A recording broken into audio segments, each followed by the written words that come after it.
Meron kasing 'pag nakaranas kasi tayo talaga lalo na kapag ito na nga utot ka ng utot at ito na yung sinasabi ko sa inyo ay, tawag nito, yung sobrang baho talaga, that is a sign of, poor digestion. Kailangan meron kasi talagang mga tao na hindi talaga pala inom ng tubig.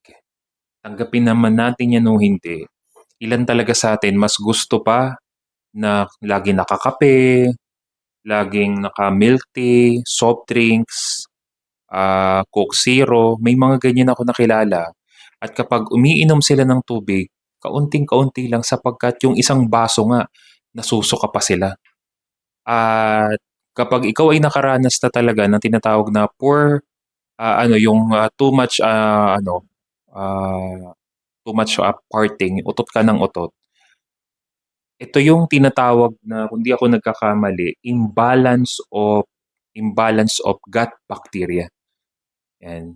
Ang, gut bacteria kasi talaga kailangan talaga natin 'yan. So, kung, kung wala 'yan, mas nakasanayan niya kasi talaga yung mga mali na talaga nating, pagkain, eh.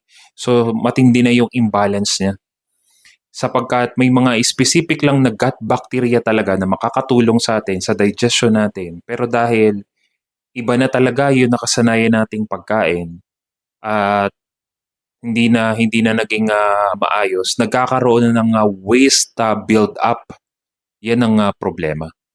So kung, ako po sa inyo, siguraduhin ninyo I strongly suggest, utay-utay kayong bumalik talaga sa tunay na pagkain. Lahat talaga, I strongly suggest, lahat talaga ng processed food, paulit-ulit po tayo.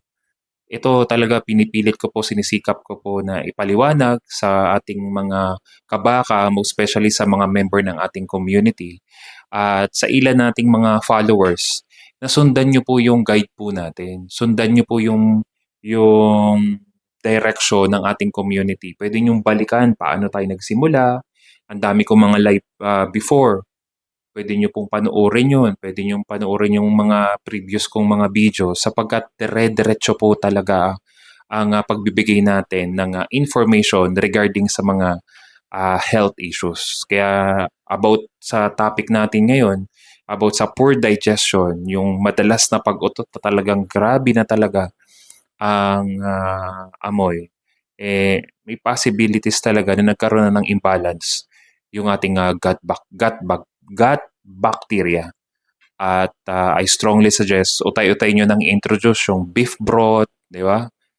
Yung tamang pagkain, at least sa 30 minutes after, saka kayo magli-liquid.